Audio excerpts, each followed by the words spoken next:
Welcome back if you're a subscriber, and welcome to my channel if you're new. I am so super excited.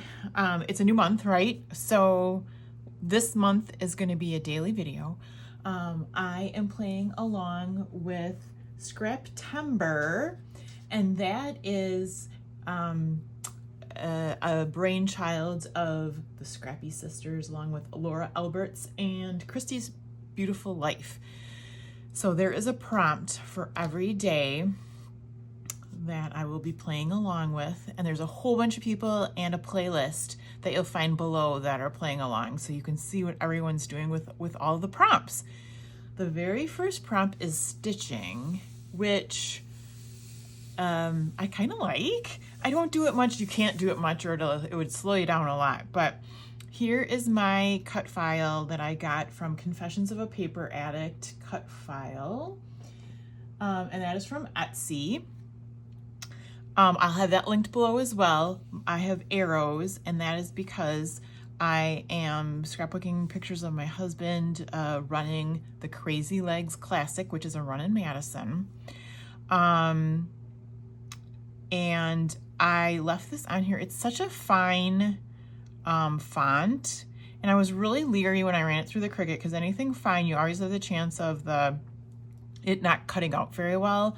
But this cut out beautifully. I did just change the blade, so that might be why, but look how delicate that is, and it cut out awesome.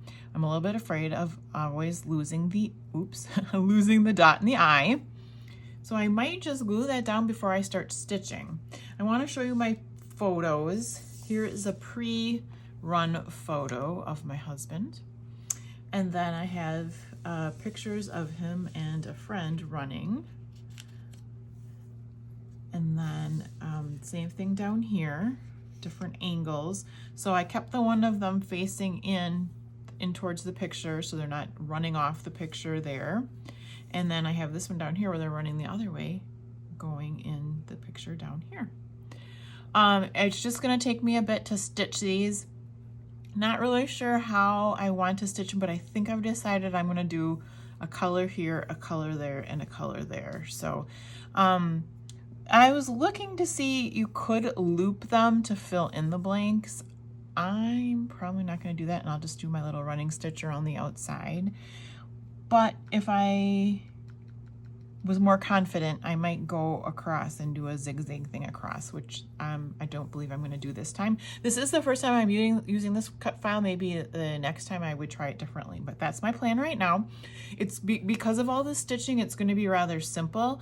So essentially, the arrows with the stitching, the pictures, the title. I don't know that I would do much more unless I want to have just a label for a journaling spot. So let's see. I'm going to put you on pause and I'll be right back. I am back. Ta-da, here we go.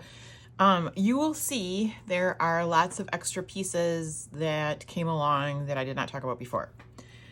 I stitched this, and I was going to talk about that. So I use I believe it's 6 strands of the embroidery thread. I don't know what is right. I think some people do maybe 3 strands, but I am very happy with the way it worked out, so I stuck with the 6. And that is exactly how I thought it would go. I'm gonna see if I could turn this over. Explaining first.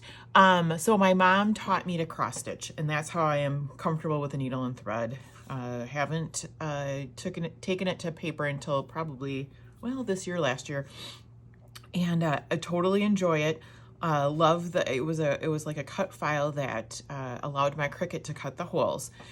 The one thing I will probably do different next time. I'm totally happy with the way this turned out, but what I would do next time is probably splatter some paint, or even watercolor some of the, get some of the black going behind and the red over here, and then I don't know if gray would really work, but something else down here, maybe silver.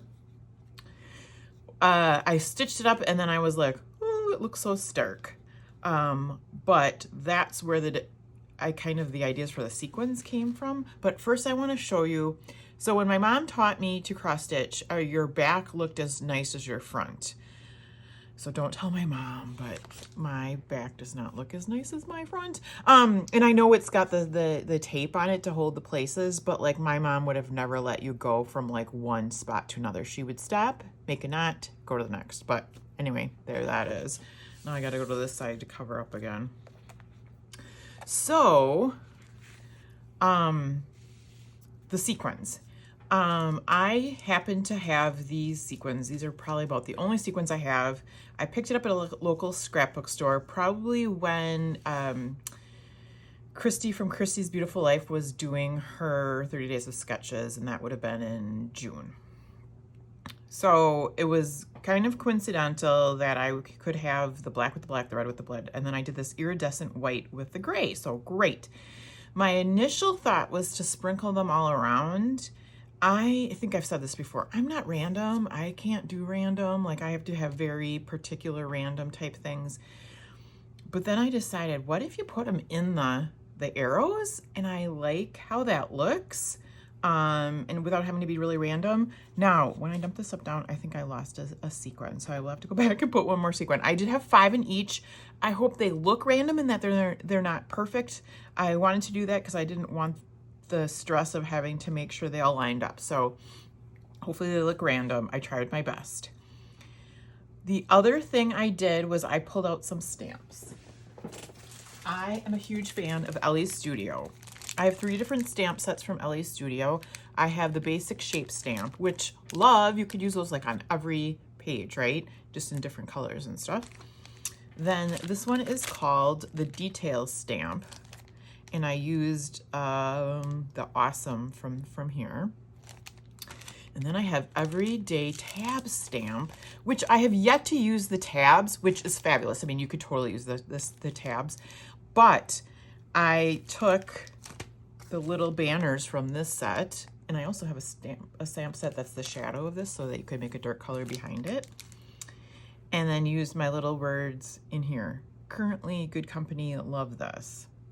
How perfect is all that? I put down my Crazy Legs Classic. I even did not lose the dot on the I. I am in love with this layout. And how versatile is this cut file that you could, again, make a different page in different colors, maybe using some watercolor, look totally different. I think that's super, and I love when you can use a cut file in different ways and make it look different. I think, oh, so then the only other thing to mention would be that I use Catherine Pooler inks. And that's kind of the way I picked the backgrounds. You know, I went to my stash. I have multiple shades of gray, multiple shades of red. Of course, black is black. And I stamped the Twilight and then found the gray that went with it. I stamped the Flame and then found the red that went with it. So I am just tickled pink with or tickled red, how this totally came out. So happy another layout is done.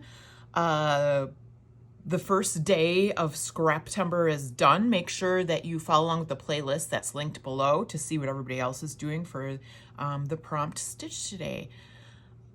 As always, please subscribe if you haven't. Give me a thumbs up and leave me a note below. Tell me what you think about this layout, and what do you think about stitching on your layouts?